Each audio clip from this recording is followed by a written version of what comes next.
વાત કરીશું તાતને માથે ઘાત। તાતને માથે અવારનવાર ઘાત જોવા મળતી હોય છે, કારણ કે કમોસમી વરસાદના કારણે ખેડૂતોને આર્થિક ફટકો પડતો હોય છે। રાજ્યમાં ધરતીપુત્રો માટે દિવાળી આ વખતે હોળી સાબિત થઈ છે। કમોસમી વરસાદે ખેડૂતોને રાતા પાણીએ રડાયા છે, કારણ કે ખેડૂતોને આર્થિક ફટકો પડ્યો છે। ડાંગર, બાજરી સહિત શિયાળુ પાકને ભારે નુકસાનની ભીતિ ખેડૂતો સેવી રહ્યા છે। આર્થિક નુકસાની ભોગવવાનો વારો આવ્યો છે। ખેડૂતોના તૈયાર ઉભા પાક પર પાણી ફરી વળ્યા હોય તેવો ઘાટ સર્જાયો છે। ખેડૂતોને પારવા નુકસાન સહન કરવાનો વારો આવ્યો છે। હવે સરકાર સામે ખેડૂતો આશ લગાવીને બેઠા છે।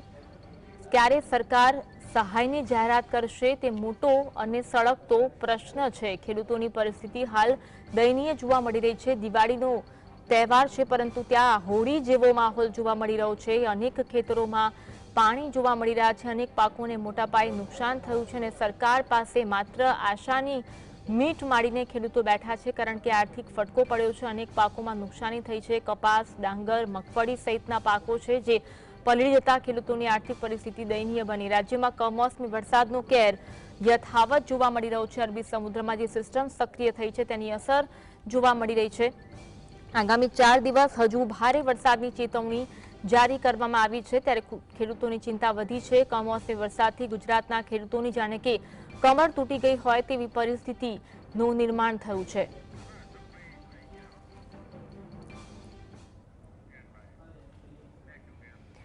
ખેડૂતોની પરિસ્થિતિ ખૂબ જ દયનીય જોવા મળી રહી છે। અવારનવાર કમોસમી વરસાદના કારણે ખેડૂતોના પાકોને નુકસાન થઈ રહ્યું છે અને ખેડૂતોને આર્થિક ફટકો પડી રહ્યો છે। સરકાર દ્વારા સહાયની જાહેરાત કરવામાં આવે છે, પરંતુ તે ક્યાંક ને ક્યાંક ઊણી સાબિત થતી હોય છે। સરકાર પાસે એક જ આસ લગાવીને બેઠા છે કે સંપૂર્ણ સહાય સરકાર દ્વારા આપવામાં આવે। શું માંગ છે ખેડૂતોની, કેટલું નુકસાન ખેડૂતોને થયું છે, કયા કયા પાકોમાં વધુ નુકસાન જોવા મળી રહ્યું છે, તમામ બાબતે આજે ચર્ચા કરી છે। આપણી સાથે અશોક પટેલ જોડાયા છે, જેઓ ખેડૂત આગેવાન છે।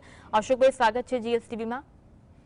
અશોકભાઈ, ખેડૂતોની પરિસ્થિતિ ખૂબ જ દયનીય છે, કારણ કે અવારનવાર દરેક સિઝનમાં અત્યારે કમોસમી વરસાદ વરસતો હોય છે, જેના કારણે ખેડૂતોને આર્થિક ફટકો પડતો હોય છે। કેવી પરિસ્થિતિ છે ખેડૂતોની? વાત કરું ખેડૂતોની પરિસ્થિતિને તો અત્યારે ખૂબ જ ભયંકર પરિસ્થિતિ છે। આમ જોઈએ તો ખેડૂતો છેલ્લા 5મા મહિનાથી મે મહિનાથી પોતાના ખરીફ પાકોની શરૂઆત કરતા હોય છે।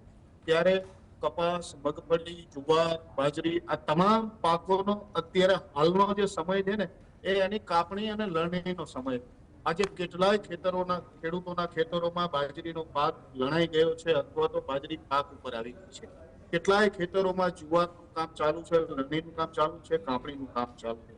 કપાસની વાત કરીએ તો કપાસના પાકમાં પ્રથમ વીણી ચાલુ છે અને ત્યારબાદ ખેડૂતો બીજી વીણી કરી અને શિયાળુ પાક વાવવાની જ્યારે તૈયારી કરવાના એ સમય ચાલી રહ્યો।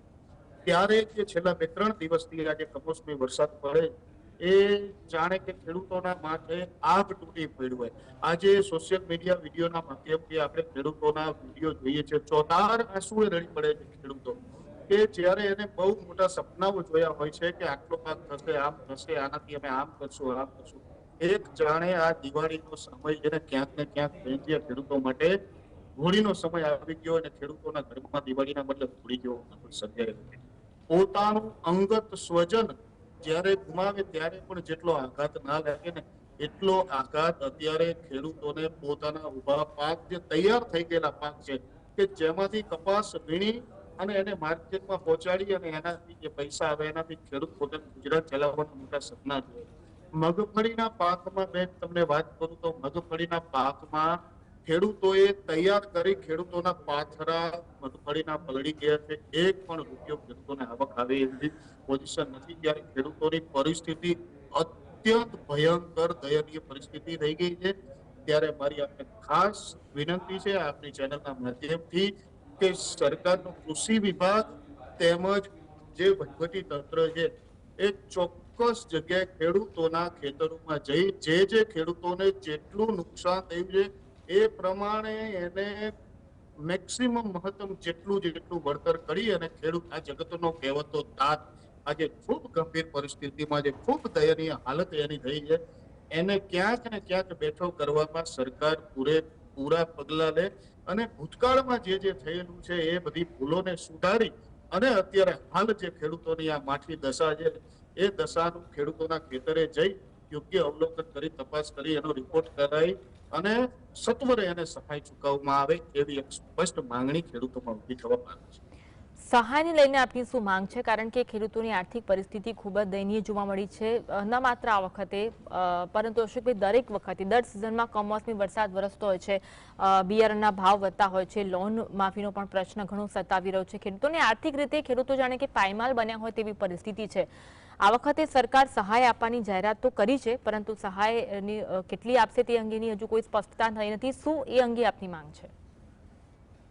ભૂતકાળમાં વારંવાર આપણે જોયું છે કે ખેડૂતને સહાયના નામે મોટી મોટી વાતો કરી અને સરકારશ્રી દ્વારા ક્યાંક ને ક્યાંક ખેડૂતો સાથે મસ્કરી સમાન અને મજાક કરતી હોય એવી જૂજ સહાય આપવામાં આવે છે. બેન, તમને વાત કરું તો ખેડૂતોનું જે નુકસાન થયું છે એ નુકસાનની ભરપાઈ કરવાની કોઈની ટ્રેવડ નથી. આજે ખરેખર સરકાર ખેડૂતો પ્રત્યે સંવેદનશીલ હોય અને ખરેખર ખેડૂતને ઉભો કરવાની વાતો હું આજે જોઉં છું સવારથી ચાલી રહી છે કે યોગ્ય તપાસ કરવામાં આવશે, એનો રિપોર્ટ સોંપવામાં આવશે અને ખેડૂતોને ઉભા કરવામાં આવશે. તો મારી સ્પષ્ટ માંગણી છે કે જે ખેડૂતોએ જેટલું પણ પાક ધિરાણ લીધું છે એને સંપૂર્ણપણે માફ કરવામાં આવે. એ સિવાય આજે ખેડૂતો નાની મોટી સહાયથી કોઈ રીતે ઉભો થઈ શકે તેમ નથી. એટલે મારી સ્પષ્ટ એક ખેડૂત આગેવાન તરીકે અને એક ખેડૂત તરીકે સ્પષ્ટ માંગણી છે કે આજે ખેડૂતોને યોગ્ય પોષણક્ષમ ભાવો મળતા નથી. બિયારણોના ભાવ એક છે, દર વર્ષે મોંઘા થતા જાય છે. ખાતરોના ભાવ દર વર્ષે મોંઘા થતા જાય છે. ડીઝલ મોંઘું થતું જાય છે. ખેડૂતોની પડતર ઊંચી આવતી જાય છે અને નફાનું ધોરણ ક્યાંક ને ક્યાંક ઘટતું જાય છે. છેલ્લા પાછલા 7-8 વર્ષોની ગણતરી કરીએ તો 2017માં અતિવૃષ્ટિ, 2018માં અનાવૃષ્ટિ, 2019, 20, 21, 22 ને દર વર્ષે પાછળથી વરસાદ વધારે થાય છે. ચોમાસામાં પૂરેપૂરો વરસાદ થાય, અતિવૃષ્ટિ જેવો માહોલ છેલ્લા 7-8 વર્ષથી સર્જાય છે. ત્યારે ક્યાંક ને ક્યાંક આ કૃષિ પ્રધાન દેશની અંદર આ ખેડૂત વિરોધી નીતિના કારણે આજે ખેડૂતોની હાલત ભયંકર બદતર થઈ ગઈ છે. ત્યારે મારી સ્પષ્ટ માંગણી છે કે સંપૂર્ણપણે ખેડૂતોનું જે પાક ધિરાણ છે, ખેડૂતોના દેવા છે, નાબૂદ કરવા. બિલકુલ. આપણે ભૂતકાળમાં પણ અશોકભાઈ જોયું છે કે સર્વેની વાતોમાં કેવા આક્ષેપો થયા છે અને કેવી બાબતો સામે આવી છે. પ્રત્યેક સર્વે કરવા જતાં પણ ઘણા બધી એમાં ભૂલો જોવા મળી છે. ત્યારે આ વખતે જ્યારે અલગ અલગ જિલ્લાઓની મુલાકાતે મંત્રીઓ જવાના છે, શું લાગે છે કે ખરેખર પારદર્શક સહાયની જાહેરાત થશે ખરી? ખૂબ મોટી આશા છે કે પારદર્શક સર્વે થાય. કારણ કે મેં આ સરકારમાં ભૂતકાળમાં જોયેલું છે કે ચોટીલા, સુરેન્દ્રનગરના ચોટીલા વિસ્તારમાં ક્યાંક ને ક્યાંક 70 થી 80 છોડ ગાંજાના પકડવામાં આવે છે. આજે સરકાર એટલી કટિબદ્ધ હોય, સરકારનું વહીવટી તંત્ર એટલું બધું પરફેક્ટ હોય તો એ કપાસના ઉભા પાકમાં 5, 25 કે 50 છોડ ગાંજાના જો પકડી શકતા હોય તો ખેડૂતોના નુકસાનનું સર્વે ના કરી શકે? આજે ગ્રામ સેવકો દ્વારા સર્વે કરવામાં આવે છે ત્યારે ક્યાંક ને ક્યાંક ખેડૂતોમાં એવી રાય છે કે વાલા દવલાની નીતિ અપનાવવામાં આવે છે. અમુક ખેડૂતોના લિસ્ટ બનાવી અને ઉપર મોકલવામાં આવે છે. અમુક ખેડૂતોને બાકાત રાખવામાં આવે છે. જે આપણે વર્ષ 2024માં સુરેન્દ્રનગર જિલ્લામાં જોયેલું છે કે એક ગામના 100% ખેડૂતોને સહાયની વળતર મળે છે અને એની બાજુના જ ગામમાં 10% ખેડૂતોને સહાયની વળતર મળતું નથી. એટલે સ્પષ્ટપણે ક્યાંક ને ક્યાંક આમાં વાલા દવલાની નીતિ થાય છે. ત્યારે ક્યાંક સેટેલાઇટનો સહારો લઈ અથવા તો એક ખેતરે જઈને ગ્રામ સેવકો દ્વારા અને જિલ્લાના ખેતીવાડી અધિકારી દ્વારા સ્પષ્ટપણે અને પારદર્શક રીતે જો સર્વે કરવામાં આવે તો જ ક્યાંક ને ક્યાંક સ્પષ્ટ અને સાચો સર્વે થશે અને ખેડૂતોને જેટલું નુકસાન છે એ પ્રમાણે એને સહાયનું વળતર મળશે. અત્યારે ખેડૂતોની હાલત ખૂબ જ દયનીય છે. ખેતરોમાં તો પાણી છે, પરંતુ ખેડૂતોના ઘર સુધી પાણી ઘૂસી ગયા છે. એ પરિસ્થિતિ કેવી જોવા મળી રહી છે? ખૂબ આજે સૌરાષ્ટ્રના કેટલા બધા ગામો એવા છે કે જ્યાં ભર ચોમાસે જ્યારે ઘોડાપુર આવે છે એવી પરિસ્થિતિઓ ઊભી થઈ છે. ત્યારે ક્યાંક ને ક્યાંક ખેડૂતોનો હમદર્દ ખેડૂત પોતે જ બની અને એકબીજાની સેવામાં લાગેલા છે. ત્યારે વહીવટી તંત્રને સ્પષ્ટપણે આપણે માંગણી અને કહીએ છીએ કે સત્વરે એવા બધા ગામો કે જ્યાં અતિ પાણી ભરાણા છે ત્યાંની મુલાકાત લઈ ડિઝાસ્ટર મેનેજમેન્ટ કે અન્ય તંત્ર દ્વારા ઝડપથી એમનું સ્થળાંતર કરી અથવા તો એ લોકોને કોઈ જાનહાનિ કે કોઈ માલહાનિ ન થાય એ પ્રમાણેની સત્વરે વ્યવસ્થા કરવાની. નવા કૃષિ મંત્રી ચાર્જ સંભાળ્યો છે. નવા કૃષિ મંત્રી પાસેથી કેવી આશા અપેક્ષા આપની છે?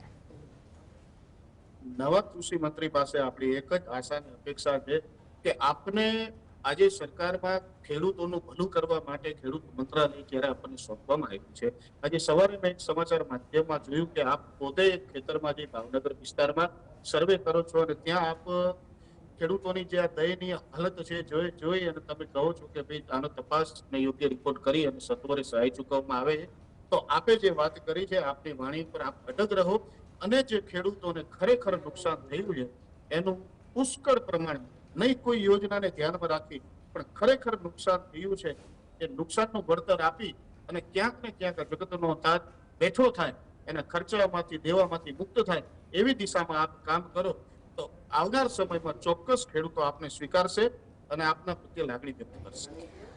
આ રીતે હવામાન વિભાગ દ્વારા અગાઉ પણ આવી રીતે જાહેરાત કરવામાં આવી હતી કે કમોસમી વરસાદ જોવા મળશે. સરકાર દ્વારા શું લાગે છે કે આગોતરું આયોજન કરવામાં ન આવ્યું તેના કારણે આ પરિસ્થિતિ વધુ વિકટ બની?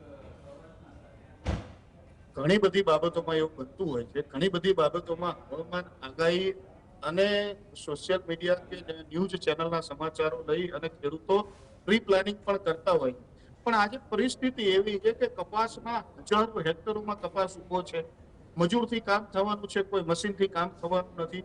એટલે જે જાગૃત અને સક્રિય ખેડૂતો છે પોતાની રીતે ઝડપી કપાસની વીણણી કરવાનું કામ,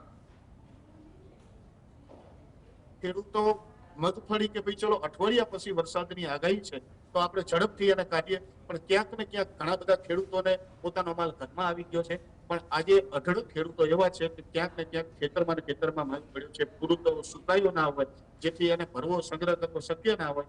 એવી પરિસ્થિતિમાં આજે આ કમોસમી વરસાદે ખેડૂતોની પથારી ફેરવી નાખી હોય એવા દ્રશ્યો આજે આપણને ઠેર ઠેર જોવા મળે છે. હવે તો દર સિઝનમાં કમોસમી વરસાદ અશોકભાઈ જોવા મળતો હોય છે, તો સરકાર દ્વારા એવું કોઈ યોજના બહાર પાડવી જોઈએ કે ખેડૂતોને આર્થિક નુકસાન ન થાય? 100% ખેડૂતો માટે આજે આપણે ગ્લોબલ વોર્મિંગ અને ક્લાઇમેટ ચેન્જના પરિણામો આપણે જોઈ રહ્યા છીએ. ક્યાંક ને ક્યાંક દર વર્ષે શિયાળુ અત્યાર સુધી જે મહિનાથી શિયાળુ પવનો અને શિયાળુ હવામાન ચાલુ થતું ક્યાંક ને ક્યાંક લેટ થતું જાય છે.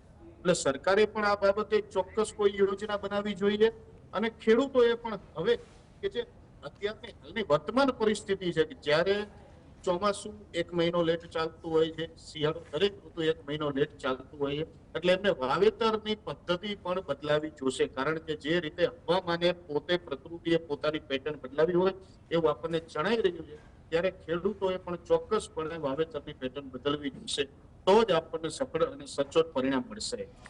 જી, છેલ્લો અને અંતિમ પ્રશ્ન, જીએસટીના માધ્યમથી સરકારને આપ શું કહેવા માંગો છો?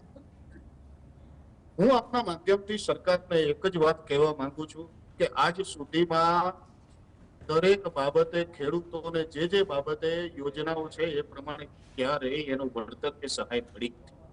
તો માત્ર ને માત્ર ખેડૂતોને જ આ અન્યાય શા માટે? આજે તમને વાત કરું કે જૂજ ટેક્સટાઇલના ઉદ્યોગકારો રજૂઆત કરે છે કે ભાઈ અમને પોસાતું નથી, તો સરકારે જૂજ ઉદ્યોગપતિઓની વાતને ધ્યાનમાં રાખી અને જો અમેરિકાથી કપાસને આયાત કરવા માટે એની અંદરનો ટેક્સ ડ્યુટી નાબૂદ કરી શકતી હોય તો આજે આ ગુજરાતના 56 લાખથી પણ વધારે ખેડૂતો જ્યારે કપાસ પકવે છે, પોષણક્ષમ ભાવો માટે ઠેર ઠેર રજૂઆત કરતા હોય છે, તો એ ગુજરાતની 6 કરોડ જનતા જે તમામ ખેડૂત પરિવાર છે તો એમની વાતને ધ્યાનમાં લાવી અને શું યોગ્ય પોષણક્ષમ ભાવ ન આપી શકે? એટલે મારી આપના માધ્યમથી એક જ વાત છે કે ખેડૂતોને જે ટેકાના ભાવ નક્કી કરેલા છે એ પ્રમાણે બજાર ખરીદી થાય અને ટેકાના ભાવની ગેરંટી આપવામાં આવે અને હાલ જે કમોસમી વરસાદથી ખેડૂતોની પરિસ્થિતિ વિકટ બની છે એમાં એક પણ ખેડૂત સહાયથી વંચિત ના રહી જાય અને મેક્સિમમ સહાય અને રકમ આપવામાં આવે ખેડૂતને, જેથી એના જે સપના જે પૂરા થાય અને આવનાર રવિ પાકની અંદર, રવિ સિઝનની અંદર એ પોતાને ખેતરોની અંદર યોગ્ય ખાતર અને દવા બિયારણની ખરીદી કરી યોગ્ય ઉપયોગ કરી અને જે દેશી ભાષામાં કે વરા ભેગો થઈ જાય એવી કંઈક યોજના લાવી અને એવું વળતર ચૂકવવામાં આવે એવી મારી સ્પષ્ટ માંગણી છે. અમે પણ એવી આશા રાખી રહ્યા છે કે ખેડૂતોની જે પણ માંગ છે તે સંતોષાય અને ખેડૂતોને સારું એવું આર્થિક પેકેજ મળે જેથી ખેડૂતોની પરિસ્થિતિમાં સુધાર આવે. આભાર અશોકભાઈ ચર્ચામાં જોડાવા માટે. તો આ સાથે વિશેષ રજૂઆતમાં આગળ વધીશું, રોકાઈશું એક બ્રેક માટે.